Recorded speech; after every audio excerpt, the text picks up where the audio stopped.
In a dark alley, a white-haired man spits on the ground, but the spit accidentally lands on another man's shoe, making him curse in anger. A voice from off-screen tells them to move, saying it's time to make some money. The white-haired man Bong Yi-hyuk laughs at the man's reaction as he walks away. Looking around, he thinks the studio district is noisy and filthy every single day. He eventually reaches the rooftop room he calls home, a tiny 180-square-foot apartment. Inside, the 25-year-old unemployed man sighs while preparing dinner, realizing it's ramen again. He works 3 part-time jobs at a convenience store, a barbecue restaurant, and as a day laborer, yet he can never save any money because he's buried in debt. No matter how miserably he lives, paying it off always comes first. As he eats, he reflects on his future. With no special skills and nothing but a healthy body, he sees no hope ahead. While lamenting his ordinary, bottom-feeder life, a bright blue screen suddenly appears before him with a ding. Bong Yi-hyuk has awakened. He freezes in shock as the blue light reflects in his eyes. A noodle hangs from his mouth while sweat runs down his face. Startled by the sudden screen and the hot noodles, he spits everything out and yells that it's hot before wondering why it scared him so badly. Staring at the space where the window appeared, he pants in disbelief. An awakening him. His thoughts immediately turn to what an awakening means. Many people consider it a blessing and a chance to completely change their lives, even better than winning the lottery. But there's one problem. None of it matters if you don't survive. He imagines himself kneeling beneath a spotlight as the reality sinks in. Entering the tower is incredibly dangerous. His mind races through horrifying possibilities, being ripped apart by monsters, freezing to death, burning alive, dying from poison, or getting crushed by deadly traps. He even imagines a chibi version of himself acting as a safety instructor, listing all the different ways someone can die inside the tower. That's why he's always lived cautiously. Whenever he witnesses injustice, he pretends to be on the phone and walks away. He avoids dangerous situations whenever possible and never even walks beneath construction sites. A bottom feeder and a nobody, that's who he is. Bong Yi-hyuk has lived that way for 25 years. He sets down his chopsticks as reality begins to sink in. But is this really an awakening? Maybe he just nodded off from exhaustion. Desperate for confirmation, he jumps to his feet and shouts for his status window. With another ding, the blue screen appears again, displaying his information. His name is Bong Yi-hyuk, his affiliation is Black Tower Level 1, and his trait is Summon. His trait skills include Targeted Summon, Random Summon, and Dismiss. His common skills are Enter Tower and Tower Inventory. He reaches toward the holographic screen with a trembling hand. It's real, this isn't a dream. As he stares at the display, he realizes his trait is Summoning. Awakened individuals receive a unique ability known as a trait. Some gain physical abilities like swordsmanship or martial arts, while others receive powers such as gigantification or healing. His trait allows him to summon beings such as spirits, phantom beasts, golems, demonic beasts, and other creatures under his command. Excitement washes over him as he wonders what kind of summoner he'll become. Since he's finally awakened, he decides to try using a skill with some style.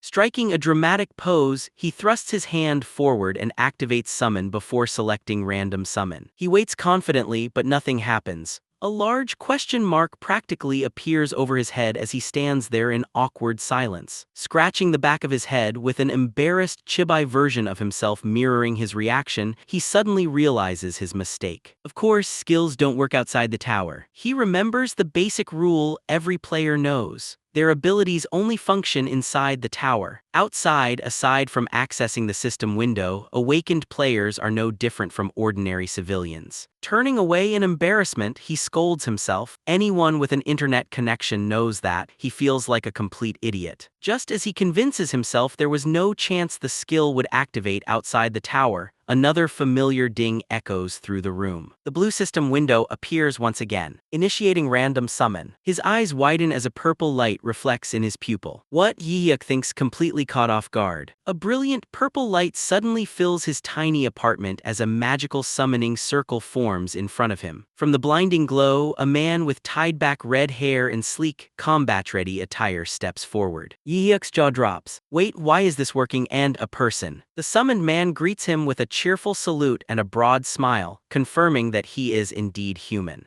Yi-hyuk can only stare in disbelief. What the hell? Sweat runs down his face as he struggles to process the impossible. His skill activated successfully outside the tower, and instead of summoning a spirit or golem, it summoned a human. The man, John Cossack, suddenly takes a deep sniff of the air. His eyes immediately lock onto the table. Ramen, may I have just one bite? Yi-hyuk hesitantly agrees. John Cossack happily digs into the leftover ramen while Yi-hyuk watches in silence, wondering how he managed to summon someone whose first priority is asking for a bite of food. Cossack loudly slurps up a huge mouthful of noodles before suddenly recoiling from the heat. He complains that they must have released a new spicy flavor. Yi-hyuk stares blankly. He thinks mild udon is spicy. He's a shameless moocher and a complete spice wimp. Putting the bizarre scene aside, Yi-hyuk focuses on the real issue. How did his skill activate outside the tower? And how did it summon a human? He's never even heard of anything like this. He opens his status window again. A new message explains that his trait summons humans and demi-humans and that summons are divided into grades. R for rare, SR for super rare, SSR for special super rare, and LSSR for legend special super rare. As different colored shields representing each grade appear before him, Yi-hyuk can't help comparing it to pulling characters in a game. Another system message appears. The summoned is bound by the 3 mandates. Yi-hyuk stares at the message in confusion. The status window lists the 3 mandates. First, the summoned must protect the summoner's life above all else. Second, the summoned must obey the summoner's commands absolutely. Third, if the first and second mandates ever conflict, the first mandate takes priority. As John Cossack finishes the last of the ramen broth, Yi-hyuk considers the second mandate. Absolute obedience could actually be useful. But an even more important question comes to mind. Who exactly is this human he summoned? To learn more, he opens the catalog. The entry identifies him as John Cossack, the Cruel Guild's insane assassin. He is an SR-grade human assassin with a manifestation limit of 6 hours and a 3-hour cooldown after being dismissed. More information floods into Yi-hyuk's mind. John Cossack was the Cruel Assassin Guild's greatest headache, a complete lunatic with an astonishing 99% mission success rate. He had even assassinated a 5th Circle Dark Mage. As information about Cossack's final moments pours in, Yi-hyuk suddenly clutches his head in pain while purple energy crackles around him. Random memories overwhelm his mind. His vision blurs as a strange light fills his eye, pulling him into a vortex of glitching purple energy. The next instant, he finds himself witnessing a violent scene from the past. He watches John Cossack move with incredible speed, effortlessly cutting through his targets. Yi-hyuk can only stare in amazement. The vision becomes clearer, revealing Cossack carving through his enemies with terrifying precision, sending heads flying with every strike. As Yi-hyuk realizes he's witnessing Cossack's past, the scene grows even more disturbing. He watches in horror as Cossack carefully wraps a freshly severed head with a red ribbon like a gift. Why the hell is he gift-wrapping their heads? Are they supposed to be presents? Cossack smiles with chilling satisfaction while holding one of his gruesome gifts. The vision then reveals how his story ended. It explains that everything fell apart after a single failed mission. The scene shifts to a massive mansion beneath a full moon. Inside, his final assassination target rests in bed. Cossack silently throws a glowing dagger toward the target. But the target is the Empire's strongest sword master, who effortlessly deflects the surprise attack, sealing Cossack's fate. Yi-hyuk is suddenly thrown back into reality and stumbles backward in shock. John Cossack looks at him with concern and apologetically asks if he has any orders. Still trembling from the horrifying vision, Yi-hyuk struggles to calm himself. Don't be scared, he tells himself. The system clearly states that summoned beings obey their summoner's commands without question. Yi-hyuk takes a deep breath to calm himself before testing the limits of that absolute obedience. He starts with a simple request. Mr. Cossack, please clear away the ramen pot. Cossack immediately snaps to attention. Yes, sir. When Yi-hyuk adds that he should wipe the table as well, Cossack enthusiastically agrees and begins cleaning with remarkable speed. Yi-hyuk watches in amazement. He's incredibly fast, and he doesn't complain once. A faint smile crosses his face as he realizes Cossack is genuinely carrying out every command without hesitation. Calling his name again, Yi-hyuk watches Cossack instantly stop cleaning and turn toward him, awaiting his next order. Yi-hyuk cautiously asks whether absurd requests are off limits. Cossack calmly replies that he obeys his summoner's commands unconditionally. Wanting to test the true extent of that obedience, Yi-hyuk gives an intentionally humiliating order. Barky. When Cossack hesitates for a brief moment, Yi-hyuk clarifies. Like a dog. Cossack stands still for a second. Yi-hyuk immediately grows nervous. Did I go too far? Cossack was a powerful figure in his previous life. His pride should be enormous. What if he suddenly snaps?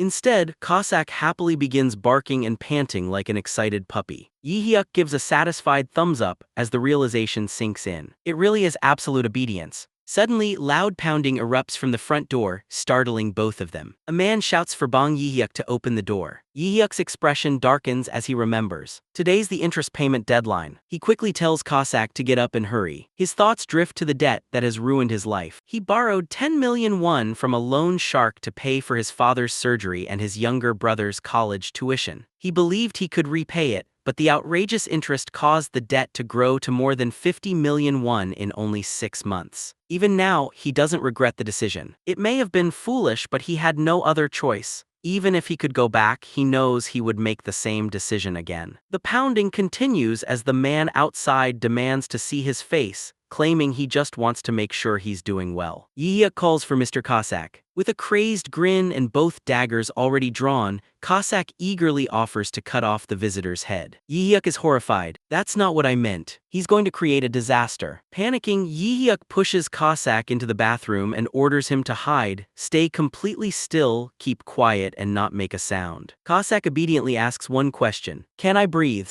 Yi-hyuk quickly tells him yes, much to Cossack's relief. The front door is suddenly forced open. A large hand covered in gold rings grabs Yi-hyuk by the collar. The loan shark boss, a heavily built man with a scar across his face and a gold tooth, leans in with a fake smile. He says Yi-hyuk looks healthy and claims he became worried when the interest payment never arrived. Looking defeated, Yi-hyuk apologizes and admits he forgot. After Yi-hyuk transfers the money, the boss casually offers a cruel suggestion. If paying is becoming too difficult, he can always sell one of his kidneys. Life becomes much easier with only one. As the loan sharks prepare to leave, one of the henchmen suggests targeting Yi-hyuk's younger brother instead, remarking that younger people fetch a better price. Hearing his brother threatened, Yi-hyuk's expression turns cold with silent rage. The boss notices the look in his eyes and asks if he's thinking about taking a swing at him. Yi-hyuk immediately forces an awkward smile and scratches the back of his head, insisting he would never do something like that. The boss leaves after warning him to watch himself unless he wants to die without anyone ever knowing. Once the door finally closes, Yi-hyuk lets out a long, exhausted sigh. With the loan sharks gone, John Cossack quietly steps out of the bathroom. Yi-hyuk acknowledges him, and Cossack reports that he remained perfectly hidden and silent because those were his orders. The weight of the entire day crashes down on Yi-hyuk. After working double shifts, awakening, summoning a human, and dealing with loan sharks, he's completely drained. For a brief moment, he wonders if climbing the tower could solve his debt problems. But he quickly dismisses the idea. Money is tempting, but a coward like him could never survive the tower. As he collapses onto the floor in exhaustion, John Cossack calmly asks for his next order. Exhausted, Yi-hyuk asks if the summoned assassin has anything he wants to do, adding that he can dismiss the summon if he wishes to return. To his surprise, John Cossack eagerly asks to watch TV. Too tired to question how he even knows what television is, Yi-hyuk agrees. Cossack politely thanks him, settles in to watch a few drama episodes, and spends the night quietly in front of the screen. Yi-hyuk collapses into bed, completely drained. As the TV plays softly through the quiet room, he watches Cossack become fully absorbed in the drama before closing his eyes. The sound of another person's presence fills the silence of his usually lonely apartment. As he falls asleep, he realizes that having someone nearby, even a summoned being, feels surprisingly comforting. While Yi-hyuk sleeps, John Cossack turns away from the television and silently looks toward a mysterious light, reflecting on how he has spent his life working alone. He remains there as the night passes. The next morning, Yi-hyuk wakes to his 8:00 a.m. alarm. After turning it off, he notices the room is empty while the television continues playing the news. Remembering the summon's 6-hour limit, he confirms that John Cossack has already been released, vaguely recalling seeing the notification in his sleep. Stretching and yawning, he decides to put the strange events of the previous night behind him and get ready for work. As he prepares breakfast, he casually listens to the morning news until the report mentions a brutal murder at the illegal loan company Smile Cash. The name immediately catches his attention. The report reveals that 3 victims were found beheaded, causing him to freeze. When the reporter adds that their severed heads were wrapped with red ribbons, Yi-hyuk drops his toothbrush in shock. The horrifying image from the previous night instantly returns to his mind, John Cossack calmly tying red ribbons around the severed heads of his victims. The cheerful assassin he had spent the evening with suddenly becomes terrifying. Realizing what may have happened, Yi-hyuk grabs his head in horror, regretting ever finding the assassin's presence comforting. The news then shows the February 14th Smile Cash murder in detail. Inside the destroyed office, a blood-soaked room contains a lifeless body, with a bloodied hand still wearing several gold rings. The report also displays the 3 severed heads, each decorated with a red ribbon like a trophy while their faces remain hidden in shadow. Watching the broadcast leaves Bong Yi-hyuk overwhelmed with fear as he realizes he may have summoned the killer responsible. Later, while working at a convenience store, Yi-hyuk stares at the news article on his phone, becoming even more convinced that the murderer is John Cossack. A customer interrupts his thoughts, but his trauma triggers a vivid hallucination. He imagines one of the ribbon-wrapped severed heads sitting on the checkout counter as though it were a customer's purchase, while a hooded figure stands behind it waiting to be served. Snapping back to reality in complete panic, Yi-hyuk screams, stumbles backward and knocks over nearby merchandise. His female co-worker immediately rushes over and finds him sitting on the floor, shaken and embarrassed. Seeing that he is in no condition to continue, she apologizes to the waiting customer and takes over the checkout herself. Yi-hyuk's trauma is already affecting the people around him. Later, he wanders alone through the snowy streets, letting out a heavy sigh as his breath fades into the cold air. Surrounded by happy couples, he is consumed by guilt, wondering if those deaths happened because of him. The snowy city skyline under the moon reflects his cold and lonely state of mind. Back in his apartment, he opens John Cossack's catalog entry. It identifies him as a super rare assassin known as the Cruel Guild's insane killer, confirming Yiha's fear that Cossack truly is a ruthless assassin. Sitting on the floor, Yiha tries to reassure himself that Cossack would never harm his own summoner, but he still can't shake his fear. He gathers his courage, activates his summoning power, and attempts to designate John Cossack as his summon. Before the summon can proceed, however, the system requires him to submit a satisfaction rating. Realizing why the catalog included a rating system, Yiha becomes frustrated. He initially wants to give Cossack the lowest possible score for committing murders without being ordered, but he hesitates. Remembering how upset customers' low ratings made his mother when she worked as a rental water purifier coordinator, he cannot bring himself to leave a 1-star review. Accepting that he is too soft-hearted, he settles on a 3-star rating instead. As soon as the rating is submitted, the designated summon is approved. A burst of purple light fills the room as John Cossack reappears, greeting Yiha with a crisp salute and sincerely thanking him for the 3-star rating while promising to do even better next time. His innocent attitude leaves Yiha conflicted, making it hard to believe this cheerful man could be a murderer. Summoning his courage, he directly asks whether Cossack killed the lone sharks who came to his house. Cossack calmly confirms that he eliminated them just before the summoning period ended. The confirmation horrifies Yiha. Although he reminds himself that Cossack will not harm his summoner, he struggles to stay calm while standing in front of an actual murderer. When Yiha questions how he even found the lone shark's office, Cossack explains that he secretly placed a pursuit mark on one of them when they barged into Yiha's home, allowing him to track them down later. Realizing it is likely one of Cossack's abilities, Yiha asks why he went that far. Cossack simply explains that they were a potential threat, so eliminating them beforehand was the safest option. Yiha protests that he never ordered him to do it, but Cossack explains that his actions were based on the 3rd law of the summoned. A system window then displays the 3 laws, beginning with the first 2, protecting the summoner's life above all else and obeying the summoner's commands absolutely. Cossack explains the 3rd law of the summoned. Whenever the duty to protect the summoner conflicts with following the summoner's orders, protecting the summoner always takes priority. In simple terms, absolute obedience can be ignored if the summoner's life is in danger. Yi-hyuk tests the rule by asking whether Cossack would obey an order to kill him. Cossack immediately rejects the idea, confirming that such a command would never be followed. Still unconvinced, Yi-hyuk argues that there was never any real threat from the lone sharks and that Cossack's judgment seems completely arbitrary. Cossack admits the 3rd law can be interpreted broadly, but insists his decision was reasonable because he believed the lone sharks would eventually threaten Yi-hyuk's life. Yi-hyuk apologizes after nearly calling him a psychopath, but Cossack casually accepts it, mentioning that he has heard such remarks many times before. Although Yi-hyuk understands his reasoning to some extent, he realizes how dangerous that mindset could be. He imagines walking down a crowded street with Cossack. If someone angrily threatened him after a minor collision, Cossack would likely interpret the words as a real danger and respond by killing the person, leaving another severed head tied with a red ribbon. Determined to prevent that, Yi-hyuk tries to explain that murder only creates more problems for him. Before he can finish,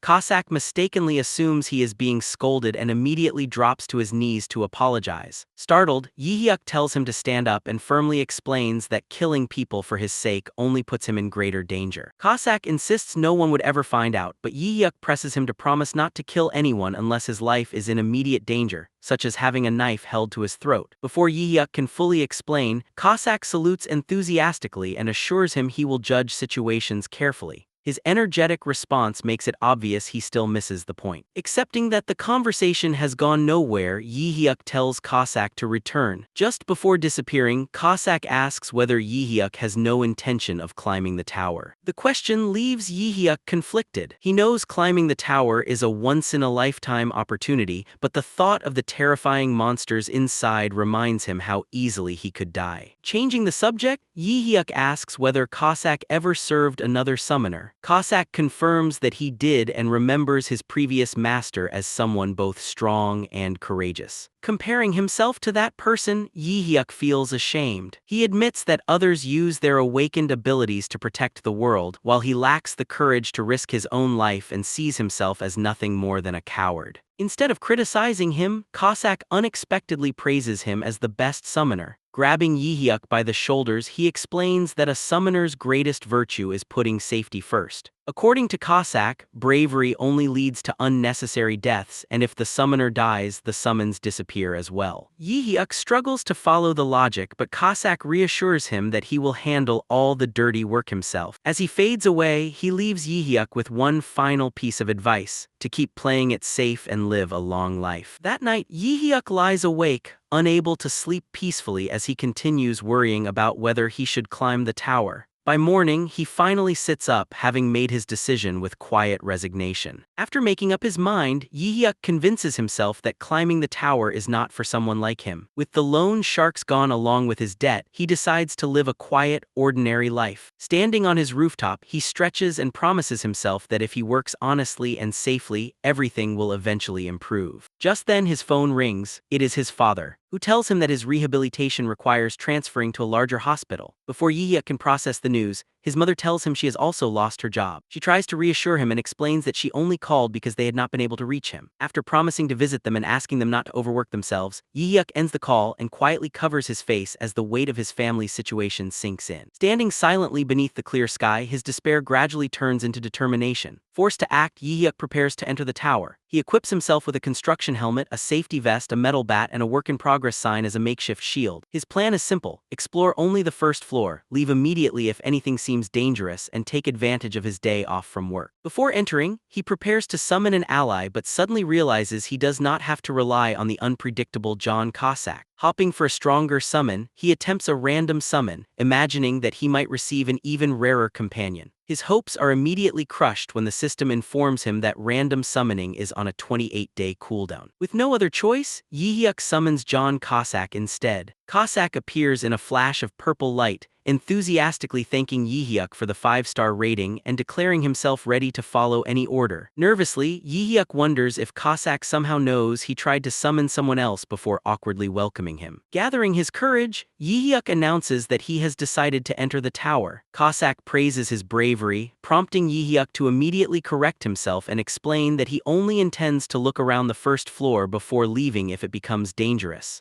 Satisfied with that cautious approach, Cossack approves of the plan. He casually throws away Yi-hyuk's bat and makeshift shield, insisting that he will serve as both his weapon and protector. Confidently, he promises that once inside the tower, Yi-hyuk will not have to lift a finger. Although intimidated, Yi-hyuk feels somewhat reassured and agrees. A system prompt asks whether they wish to enter the Korea Black Tower, nodding that only the first floor is currently accessible. After confirming, they are pulled into a digital vortex and transported into the tower. Cossack dives in confidently while Yi-hyuk is dragged behind him in a panic. The violent teleportation ends as they land on the first floor inside a shimmering safe zone surrounded by a barren wasteland. Looking around, Yi-hyuk realizes he has finally entered the Black Tower. The rough transition leaves him severely motion sick, and he collapses to the ground vomiting. Cossack calmly pats him on the back and reassures him that he will get used to it soon. After Yihyuk recovers, John Cossack takes the lead and tells him to follow beyond the safe zone. As they move forward, a system message informs Yihyuk that his physical abilities have improved with his level and that he can now use characteristics and combat skills. Clenching his fist, he feels noticeably stronger despite still being only level 1. Another system window appears with his first mission: defeat 5 tough-skinned fatty grubs within 2 hours. Failing the mission will result in either death or forfeiture. Cossack quickly spots the targets in the distance, a group of large, armored grubs crawling across the wasteland. Yihyuk remembers reading that the first floor is meant to test basic skills. Although the tough-skinned fatty grubs have almost no offensive ability, their durable skin makes them difficult to kill. He also recalls that most players needed nearly 30 minutes just to defeat one. Encouraged by his new strength, Yihyuk decides to try defeating a single grub himself. Cossack questions why he would make things harder than necessary, but Yihyuk cautiously approaches one of the seemingly harmless creatures. Just as he prepares to attack, he realizes he forgot to borrow a weapon from Cossack. Before he can step back, the grub senses him and suddenly opens its body, revealing a massive mouth with a glowing green core. The terrifying sight instantly destroys Yihyuk's confidence. Frozen with fear, he stumbles backward and desperately calls for Cossack's help. Delighted by the request, Cossack praises his decision and immediately charges forward.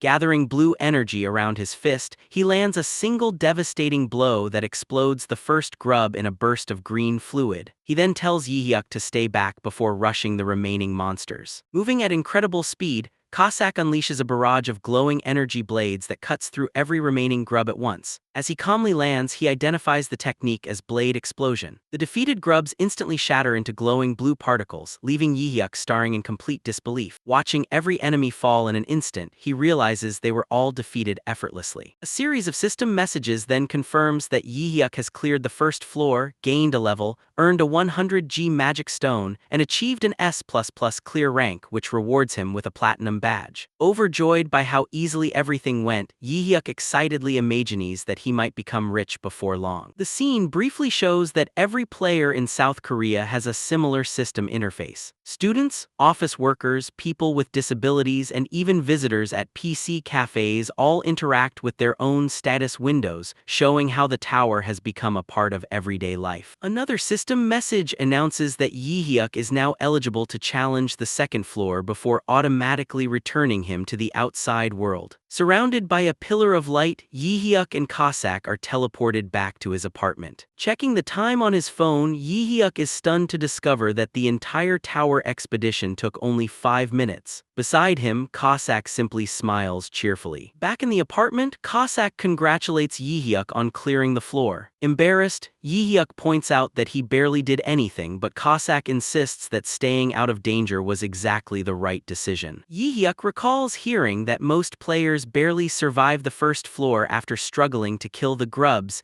making their effortless victory feel almost unbelievable. His attention then shifts to the rewards that have appeared on his table: a glowing magic stone and a platinum badge. Picking up the crystal, he excitedly realizes he's holding a real magic stone for the first time. The system explains that magic stones are an essential resource in modern industry. Although their value has dropped since the towers first appeared 20 years ago, a 100G stone is still worth around 50,000 won. Another explanation notes that after 2 decades of towers appearing around the world, basic knowledge about them has become common through media and the internet. Yihyuk then examines the platinum badge. Having never heard of such an item before, he wonders what it is, but for now, he is simply thrilled that he earned 50,000 won in only a few minutes. With his work finished, Cossack announces that he is going to watch another TV drama. Before he can leave, however, Yihyuk invites him to celebrate with dinner. He serves jokbal along with several side dishes. The meal immediately puts Cossack on edge as he nervously asks whether the jokbal is spicy. Yihyuk reassures him that he deliberately ordered the regular version after learning that Cossack cannot handle spicy food. Even then, Cossack cautiously sniffs the food before finally relaxing. Amused by his complete lack of spice tolerance, Yihyuk watches him happily enjoy the meal. During dinner, Yihyuk asks about Cossack's unusual way of speaking. Cossack explains that he picked up those speech patterns after spending a long time with his previous summoner. Yihyuk jokingly compares it to being influenced by an ex, except in this case it was an ex-summoner. Cossack offers to change the way he speaks if it is bothersome, but Yihyuk says he actually enjoys it, and the two share a laugh. Watching Cossack happily eat, Yihyuk reaches an important realization. With someone like Cossack by his side, climbing the tower no longer feels nearly as dangerous. He finally believes it is something he can do. The next morning, Yi-hyuk puts a new daily schedule on his wall. He quits his day labor job while keeping his convenience store shift during the day and his restaurant job at night. Every free moment between work is now dedicated to clearing the tower alongside Cossack. To keep Cossack's satisfaction rating high, Yi-hyuk asks him to dance. Cossack enthusiastically complies, earning another perfect rating. Yi-hyuk jokes that if he could give 10 stars instead of 5, he would. Curious about the system, he asks whether the satisfaction rating is really that important. Cossack explains that higher ratings provide several benefits, including longer manifestation time, higher rank, and a greater chance of answering future summons. Understanding the advantages, Yi-hyuk readily accepts the explanation.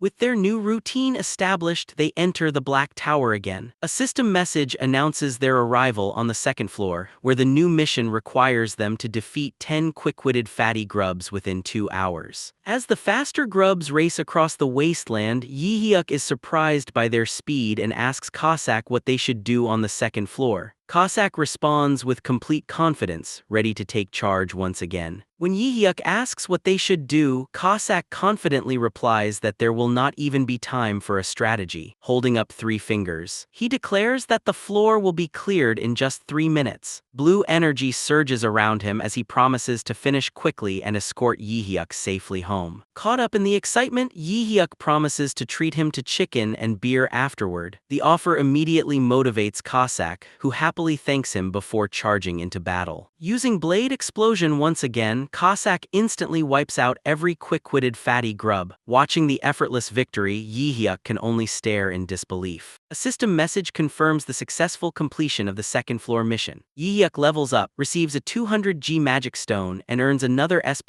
clear rank along with a platinum badge. Looking at the rewards, he cannot believe how easy everything has become. The clears are so fast that he realizes he can finish a floor before heading to his morning part-time job. Without wasting any time, they immediately challenge the third floor. Their new objective is to defeat 10 ice-cold fatty grubs. As they arrive, Cossack compliments Yi-hyuk for improving his landing while Yi-hyuk confidently poses before the battle begins. The third floor is cleared just as effortlessly. More system messages announce another level up, a 300G magic stone, another S++ clear rank, and another platinum badge. Their momentum continues as they quickly conquer the 4th and 5th floors with the same overwhelming ease. After clearing the 5th floor, the system announces that Yi-hyuk has collected 5 platinum badges from achieving S++ clear ranks. As a special reward, his summoner trait is enhanced, increasing the maximum number of simultaneous summons from 1 to 2. Reading the updated status window, Yi-hyuk is stunned. Even though John Cossack alone has been effortlessly carrying every battle, he can now summon 2 companions at the same time. Realizing how valuable this upgrade is, he sees it as a major advantage for the challenges ahead. His excitement fades slightly when he checks the cooldown for random summon and discovers that more than 20 days still remain. Deciding to be patient, he reminds himself that having Cossack alone has already transformed his situation. Compared to when he had to face everything by himself, the powerful mercenary has made climbing the tower far safer. Meanwhile, the scene shifts to the Awaken Management Administration in Hanamdong, Seoul. Inside the office, team leader Jihyun Gwangil waits anxiously for the next global tower announcement, wondering when it will arrive. Deputy Director Lee Mina approaches and immediately guesses what he is thinking. After startling him, she confirms that a new announcement has just been released. It reports another S++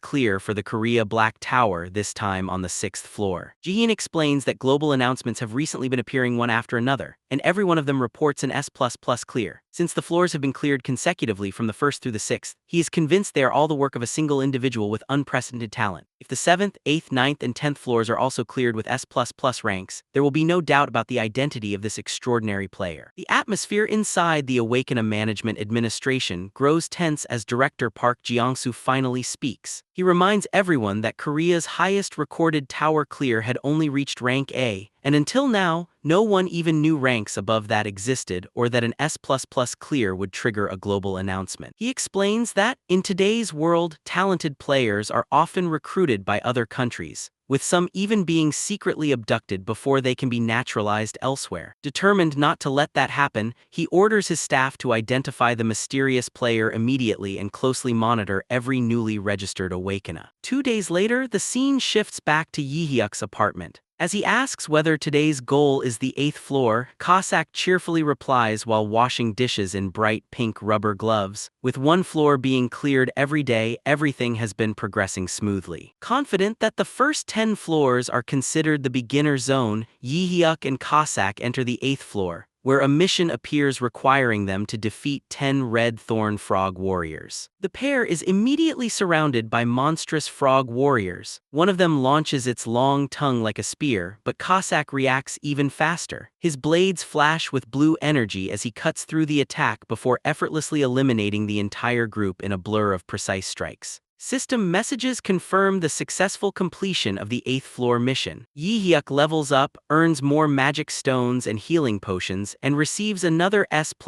clear rank along with another platinum badge, triggering yet another global announcement. Back at the apartment, Cossack congratulates Yihyuk on another successful climb. Yihyuk laughs, admitting that he hardly contributes anything, but Cossack reminds him that simply entering the tower is the hardest step. Although grateful for how easily Cossack carries every mission, Yihyuk also reminds himself that things may become much more difficult after the 10th floor. Wanting to reward him, Yihyuk offers Cossack some spending money and suggests he go out, enjoy himself, and eat something good before returning, as long as he stays out of trouble. Cossack firmly refuses, explaining that he cannot leave his summoner's side and would rather stay home watching television. Wondering whether that loyalty extends even to casual suggestions, Yihyuk instead proposes ordering chicken. The idea instantly excites Cossack, who eagerly reminds him to order a non-spicy flavor, preferably honey cheese or another sweet variety. While waiting for the food, Yihyuk checks his rewards. He decides to save the newly acquired tower-exclusive healing potion for Cossack. Looking through his inventory, he realizes he has already accumulated 3.6 kilograms of magic stones, worth roughly 1.8 million won, and begins considering whether it is finally time to sell them. By the 10th day of climbing, Yihyuk is preparing to challenge the 10th floor. Feeling exhausted, he admits that he wants to quit one of his part-time jobs. What began as a cautious attempt to explore the tower has turned into a routine of clearing one floor every single day. Thinking back to the previous day's 9th floor mission against the man-eating corpse flower, he realizes it was only easy because Cossack handled everything. Clearing missions and earning S++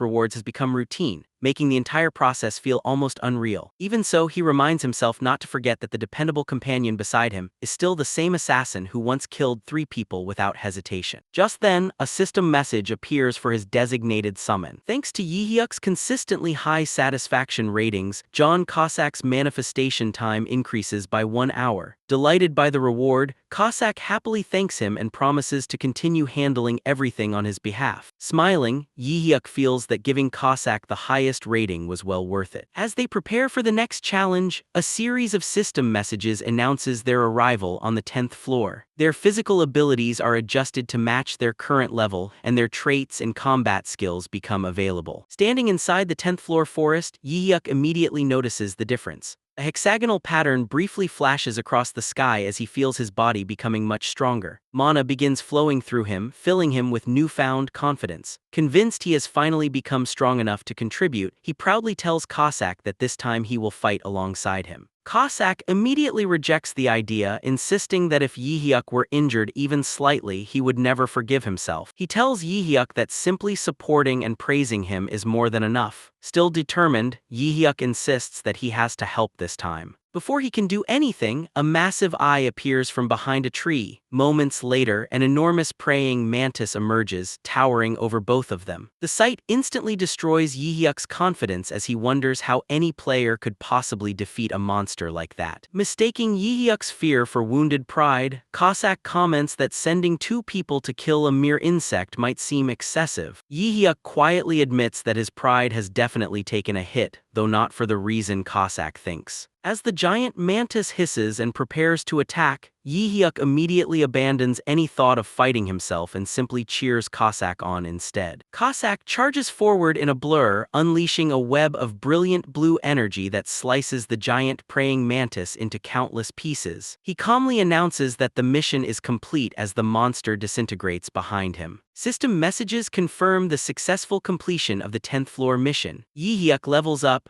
earns 1 kilogram of magic stones, receives another S++ global clear announcement, and obtains another platinum badge. They also unlock access to the 11th floor before being returned from the Black Tower. Back in his apartment, Yi Hyuk checks his inventory and sees that he now has a total of 5.5 kilograms of magic stones. Looking at his latest platinum badge, he remembers that another special perk is awarded after collecting 10 badges. The system then grants the new reward, allowing him to copy one skill from a summoned companion. A list of John Cossack's abilities appears, including Blade Explosion and Shadow Step. Before Yi Hyuk can decide, Cossack strongly recommends copying Shadow Step, explaining that it is the perfect skill for escaping quickly if anything ever happens to him. Although Yi Hyuk is offended by the suggestion and insists he is not the type to abandon everyone just to save himself, he ultimately chooses Shadow Step anyway. Trying to justify the decision, he convinces himself that mobility is an essential part of combat. Curious whether the skill works outside the tower, he immediately attempts to use Shadow Step in his apartment. The attempt fails completely, leaving him exhausted on the floor. Frustrated by the inconsistency, he complains that summoning works perfectly while copied skills do not. Watching from the side, Cossack simply agrees that he has a point. On the 11th day of his tower journey, Yi Hyuk nervously calls the Awakening Management Administration. After awkwardly introducing himself and explaining that he has awakened, the operator congratulates him and offers to send government staff to his home. Yi Hyuk provides his address and they promise to arrive as soon as possible. Having finally made the call, Yi Hyuk collapses in relief, feeling that it was the bravest decision he has ever made. Meanwhile, at the Awakening Management Administration, Deputy Director Lee Mina walks toward a waiting black sedan, where team leader Jihyun Gwangil asks about the Awakening they investigated in Daegu the previous day. Lee Mina quietly replies that she does not believe that person is the mysterious player responsible for the recent string of S++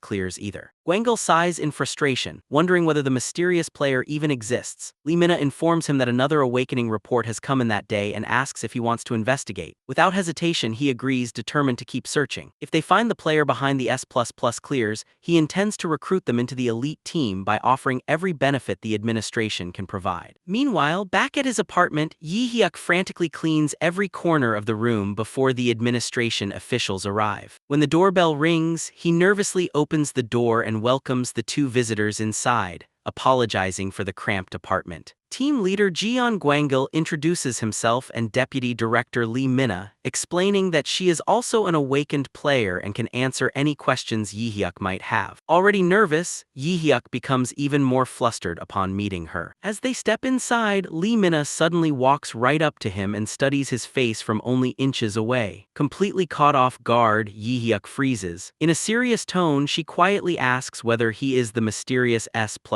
player. For a brief moment, Yi Hyuk feels as though his biggest secret has been exposed. His mind races as he wonders whether awakened people have some special way of identifying each other. Deciding to deny everything, he awkwardly claims he has heard about the S++ player but insists it is not him. His forced smile and stiff behavior only make the lie more obvious. Lee Mina immediately recognizes the poor attempt at acting, but before the awkward situation can continue, she suddenly scolds her partner for putting unnecessary pressure on the new awakener. He quickly apologizes for his behavior, and Yi Hyuk realizes with relief that they were simply testing his reaction rather than exposing his secret. The tense atmosphere is then interrupted by an official educational video featuring Korea's Black Tower mascot, Tabi. The video explains that 20 years earlier, enormous black towers suddenly appeared around the world overnight. Despite military and scientific efforts, no one was able to approach them because of an invisible barrier surrounding each tower. Everything changed when awakened players appeared. Inside the towers, ordinary people gain access to powerful abilities and skills, allowing them to clear floors, earn valuable rewards, and contribute significantly to the global economy. The video then explains the danger of neglecting a tower. If a country's highest uncleared floor remains unconquered for 6 months, a collapse countdown begins. Clearing a new highest floor stops the countdown, but if no progress is made, the tower eventually collapses. 3 years earlier, this happened in Mumbai, India, causing the entire city to disappear. Tabi then shifts the focus to South Korea. The country has only one black tower, located deep in the mountains of Gangwon province. Although players make up only a tiny fraction of the population, Korea's progress has been exceptional. The nation has currently reached the 65th floor, the second highest achievement in the world after the United States, which has cleared the 66th floor. The video concludes by describing awakened players as the heroes of the modern era, comparing humanity's exploration of the Black Towers to the discovery of new continents. It encourages every newly awakened person to register as an official player and help advance humanity's future. As the presentation ends, the scene returns to Yi-hyuk's apartment. Manager Lee explains that the mandatory orientation is over and begins the registration interview. He asks Yi-hyuk to confirm whether he has truly awakened. Yi-hyuk confirms that he has entered the tower and cleared several floors, even showing the magic stones he has collected. The manager then asks which floor he has reached. When Yi-hyuk casually answers that he has cleared the 10th floor, both agents are visibly surprised. Since the recent S++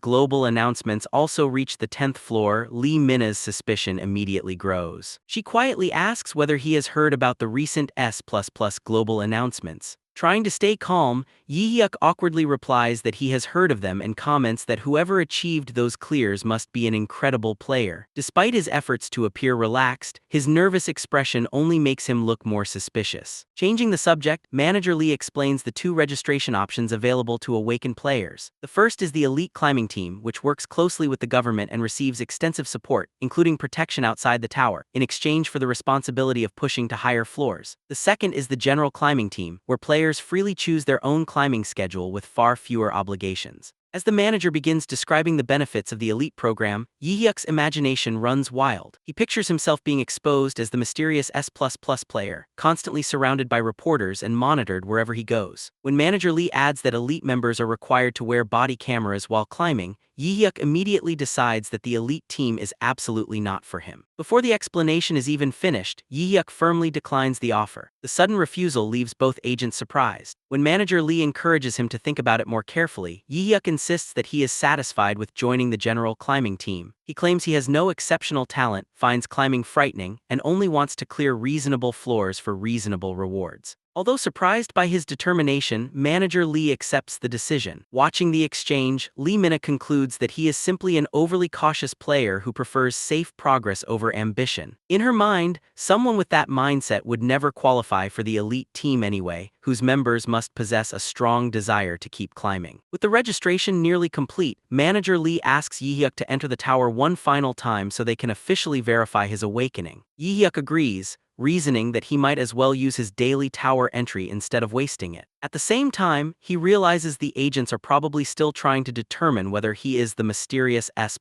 player. To lower their expectations, Yi-hyuk tells them that he plans to clear a floor but usually takes almost the full 2-hour time limit. Manager Lee says they do not mind waiting, while Lee Mina encourages him to take his time without feeling pressured. Before leaving, Yi-hyuk politely tells them to make themselves comfortable, watch television, and help themselves to anything in the refrigerator while he is gone. He then activates the tower portal, disappears into the blue light, and leaves the two agents waiting in his apartment. After the portal closes, Manager Lee confirms that Yi-hyuk is indeed an awakened player and asks Lee Mina for her opinion. She admits that she cannot judge his talent yet, but based on his timid behavior and lack of confidence, she believes he is unlikely to make it past the 11th floor. Manager Lee asks why Lee Mina is so certain. She explains that she has personally cleared the 11th floor before, where players must defeat 100 long-tailed burrow centipedes. Although the monsters are not particularly strong, their grotesque appearance and overwhelming numbers are enough to test a player's fear. Based on Yi-hyuk's timid behavior, she believes he will retreat to the safe zone and abandon the mission. Agreeing with her assessment, Manager Lee decides to report back to the director, convinced that this investigation has led to another dead end. Meanwhile, inside the 11th floor, Yi-hyuk immediately activates his targeted summon, bringing John Cossack into the tower.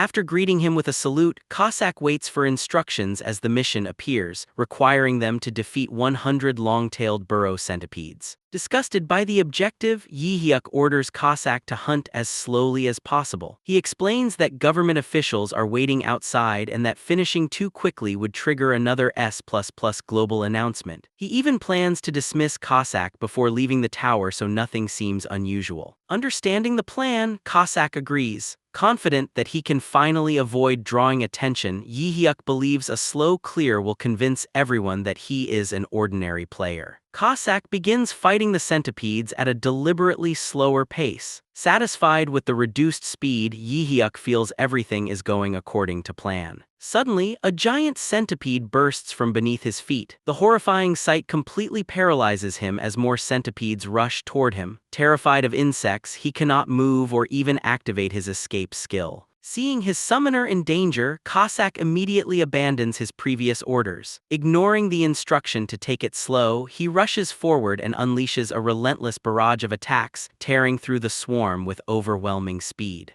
Yihyuk desperately shouts for him to slow down, repeatedly reminding him that it is a direct order. Cossack refuses, explaining that protecting his summoner's life always comes before any other command. Watching his carefully planned disguise fall apart, Yihyuk realizes exactly what is about to happen. A system announcement appears, declaring an S++ clear for the 11th floor of Korea's Black Tower. Moments later, another notification awards him yet another platinum badge before informing him that the 12th floor is now available. As they are teleported back, Cossack apologizes for ignoring the order, but Yihyuk can only sigh in frustration. Back in the apartment, manager Lee and Lee Minna continue waiting. After several minutes, Lee Minna remarks that Yihyuk should be giving up and returning soon. Instead, a brilliant global announcement suddenly appears in the middle of the room, declaring an S++ clear for the 11th floor. At that exact moment, Yihyuk returns through the tower portal and appears directly in front of the stunned agents. They immediately connect the timing of the announcement with Yihyuk's return, making the truth impossible to ignore. Realizing he can no longer hide his identity, Yihyuk lets out a quiet sigh. His expression becomes calm and serious as he accepts that his secret has finally been exposed. Behind him, John Cossack appears alongside another shadowy armored figure wielding twin daggers. Reaching out toward the stunned agents, Yihyuk prepares to make his next declaration. In Yihyuk's imagination, the worst possible outcome plays out. John Cossack appears surrounded by a menacing blue aura and decides that the two government agents must be silenced. Before Yihyuk can stop him, Cossack rushes toward them at incredible speed. Even when Yihyuk desperately orders him to tie them up instead, the horrifying vision ends with both agents beheaded. Overcome with panic, Yihyuk screams that he never told Cossack to kill them and repeatedly apologizes. He suddenly snaps back to reality, still apologizing out loud. Manager Lee and Lee Minna look at him in confusion after finding him on the floor beside the sofa. Concerned, they ask if he is all right, noticing that he is covered in cold sweat. Embarrassed, Yihyuk quickly assures them that he is fine, realizing he has let his paranoia get the better of him. Manager Lee resumes the conversation, and once again explains that someone with Yihyuk's apparent talent belongs on the elite team. Still trying to hide his identity, Yihyuk awkwardly claims that the S++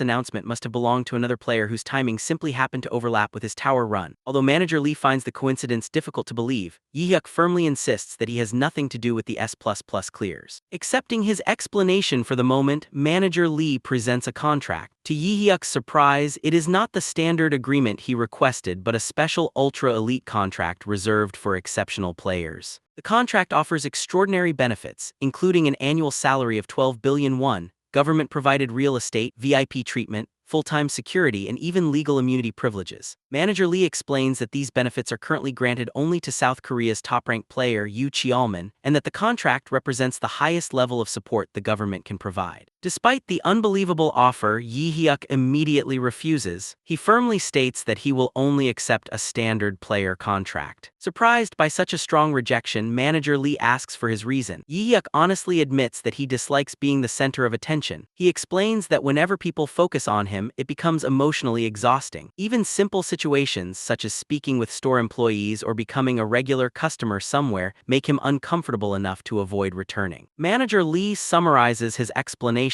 by concluding that Yihyuk is simply extremely introverted. Privately, however, Yihyuk has another reason. Although climbing the tower has been enjoyable so far, he has only reached the 11th floor. He has no idea what awaits him in the future and lacks the confidence to accept the enormous responsibility that comes with the elite position. Understanding his concerns, Manager Lee decides not to pressure him any further and agrees to prepare a standard contract instead. After the agreement is finalized, Yi-hyuk reflects on his choice. He knows most people would think he should have accepted the elite contract and enjoyed all its benefits. However, he also understands that those benefits come with equally heavy responsibilities. Elite players are expected to continue challenging unexplored upper floors, whether they want to or not. Watching the agents leave, Yi-hyuk quietly reaffirms his decision. He has no desire to carry that burden. As long as his life is better than it was before, that is enough for him. The scene shifts to the Awaken Management Bureau headquarters in Hanamdong, Seoul, where Manager Lee and Lee Mina report their findings to Commissioner Park Junsu. Park questions why their final report differs so much from the initial one. Manager Lee confirms that Yi-hyuk truly appeared timid and lacked any strong desire to keep climbing. Confused, Park asks how someone with that personality could possibly achieve repeated S++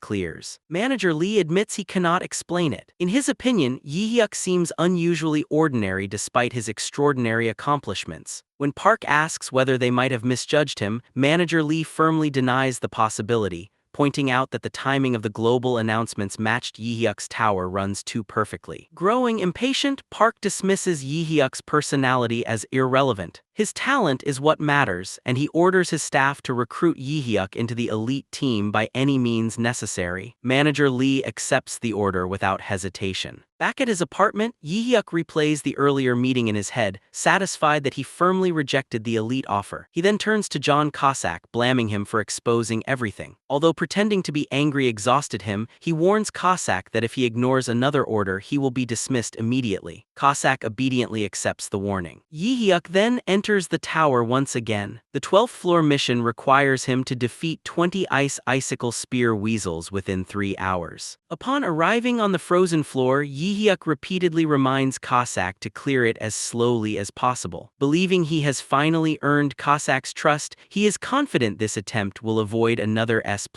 announcement. However, the freezing environment is far colder than he expected. Despite trying to endure it, he begins shivering uncontrollably. Seeing his summoner's condition, Cossack immediately becomes alarmed. Convinced that Yi-hyuk's health is in danger, he ignores the order to slow down and rushes into battle at full speed. Yi-hyuk protests and insists he is fine, but Cossack's interpretation of the summoned laws leaves him no choice. Protecting his summoner always comes first. He rapidly defeats every icicle spear weasel, once again completing the mission in record time. Another global announcement immediately appears, confirming an S++ clear for the 12th floor and rewarding Yi-hyuk with yet another platinum badge. His plan to stay unnoticed fails once again. Almost immediately, Manager Lee calls to ask whether Yi-hyuk really cleared the 12th floor. Trying to avoid further attention, Yi-hyuk casually confirms it while claiming the 13th floor will probably be much more difficult. After ending the call, he glares at his phone in frustration. Beside him, Cossack proudly celebrates another successful mission, completely unaware that he has ruined Yi-hyuk's plan yet again. When Cossack happily announces that he wants to watch television, Yi-hyuk immediately dismisses him before he can sit down. Watching Cossack disappear into particles of light, Yi-hyuk scolds him for ignoring orders and declares that disobedient summons do not get any rewards. The story then jumps to the 13th floor, where the mission is to cross a corridor filled with deadly traps. Determined to keep Yi-hyuk safe, Cossack ignores his protests, picks him up, and carries him through the entire corridor while destroying every trap along the way. On the 14th floor, they face a cave filled with giant eyeball bats whose attacks affect a wide area. Once again, Cossack refuses to take any chances. Before the monsters can threaten Yi-hyuk, he wipes them out with a powerful ranged attack. Another S++ global announcement appears for the 14th floor. Having completely given up on hiding his achievements, Yi-hyuk simply accepts that whatever happens next is out of his control. Back at home, Yi-hyuk checks his bank account and finds 2 recent deposits, 2.75 million won from selling his magic stones and another 2 million won as the standard player support fund. Adding everything together, he realizes he has earned more than 7 million won in just 14 days. Calculating the potential rewards ahead, he estimates that if he can continue climbing safely to the 20th floor, the magic stones alone could earn him around 1 million won a day through the administration's sales program, with no taxes or commission fees. Excited by the prospect of making roughly 30 million won a month, he seriously considers quitting his part-time jobs. The next day, after summoning John Cossack, Yi-hyuk lightly smacks him on the head for repeatedly disobeying his orders. Cossack immediately apologizes, but Yi-hyuk tells him not to worry about slowing down anymore. Since the administration already knows about his repeated S++ clears, there is no longer any reason to hide them. Instead, Yi-hyuk becomes interested in collecting even more platinum badges. Realizing that every 5 badges have rewarded him with another perk, he grows eager to obtain the next one, believing that additional perks will only make him safer. With renewed motivation, the two enter the 15th floor of the Black Tower. Their mission is to defeat 20 goblin workers. Hidden among the trees, Yi-hyuk observes the goblins and notes that they are the first intelligent humanoid monsters he has encountered. Unlike previous enemies, they can alert one another if even a single goblin escapes, making the mission far more dangerous. He quietly tells Cossack to stay hidden and eliminate every goblin before any of them can call for reinforcements. Cossack confidently replies that he will finish them all at once. Activating a stealth skill, Cossack disappears into the forest like a phantom. Watching from cover, Yi-hyuk is amazed as Cossack moves through the goblins so quickly that they are cut down before realizing they are under attack. The system confirms another successful clear. Yi-hyuk levels up, receives 1.5 kilograms of magic stones and 5 tower-exclusive healing potions, followed by another S++ clear rank and another platinum badge. They then unlock the 16th floor before returning to the apartment. Back home, Yi-hyuk opens his inventory and summons his collection of platinum badges. Counting them, he realizes he now has 15. Just as he expected, another perk is unlocked. Remembering that 5 badges granted a trait enhancement and 10 badges allowed him to copy a summon skill, he eagerly waits to see what the new reward will be. The system grants him an energy shield kit, which is placed in his tower inventory. After equipping the golden bracelet, he learns that it creates a damage-absorbing shield, has a 5-hour cooldown, scales with his level, and cannot be transferred to anyone else. When he activates it, a blue energy barrier completely surrounds his body. Delighted, he realizes the shield functions outside the tower as well, giving him reliable protection in the real world. Looking at the valuable bracelet, Yi-hyuk briefly wonders whether he should sell it. He estimates it could be worth 2 or even 3 billion won, enough to retire immediately. However, he quickly abandons the idea, realizing that climbing higher floors could bring even greater rewards. Turning to Cossack, he asks whether they can immediately achieve another S++